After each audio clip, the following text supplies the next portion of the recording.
ज्येष्ठ सनदी अधिकारी ज्ञानेश कुमार यांची देशाच्या मुख्य निवडणूक आयुक्तपदी निवड करण्यात आली आहे। सध्याचे मुख्य निवडणूक आयुक्त राजीव कुमार यांच्याकडून ते 19 फेब्रुवारी रोजी पदभार स्वीकारणार आहेत। पंतप्रधान नरेंद्र मोदी यांच्या अध्यक्षतेखालील 3 सदस्यांच्या निवड समितीने ज्ञानेश कुमार यांच्या नावाला मंजुरी दिली आहे।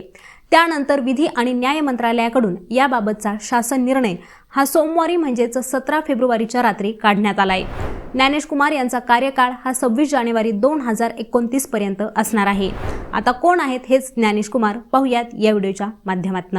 1988च्या बॅचचे केरळ केडरचे IAS अधिकारी असलेल्या ज्ञानेश कुमार यांचा जन्म हा 27 जानेवारी 1964 रोजी उत्तर प्रदेशच्या आग्रा इथं झालाय। वाराणसीच्या क्वीन्स महाविद्यालय आणि लखनौच्या कालविन तालुकेदार या महाविद्यालयातून त्यांनी शिक्षण घेतले। त्यानंतर IIT कानपूरमधून त्यांनी सिव्हिल इंजिनिअरिंगमध्ये बीटेक केलं। IAS म्हणून निवड झाल्यानंतर ते केरळच्या एर्नाकुलममध्ये सहाय्यक जिल्हाधिकारी म्हणून रुजू झाले।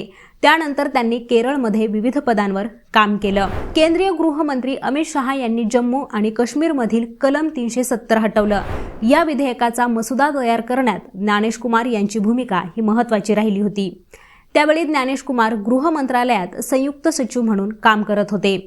तसंच अयोध्येतील राम मंदिर निर्माण समितीचेही ते सदस्य होते।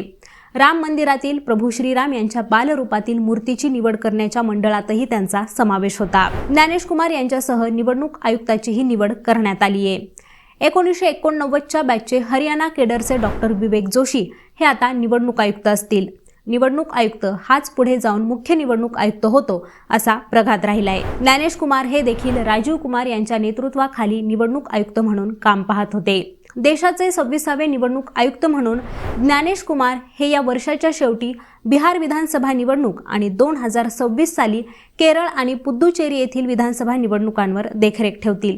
तर याच वर्षी तमिळनाडू आणि पश्चिम बंगाल या 2 महत्त्वाच्या राज्यातही विधानसभा निवडणुका पार पडणार आहेत। आता मंडळी, ही माहिती तुम्हाला कशी वाटली ते आम्हाला कमेंट करून नक्की सांगा आणि यांसारख्याच ताज्या राजकीय घडामोडी या सविस्तर विश्लेषणासहित जाणून घेण्यासाठी लेट्स अप मराठीला सर्वच सोशल मीडिया हँडलवरती फॉलो करायला विसरू नका आणि पाहत रहा लेट्स अप मराठी।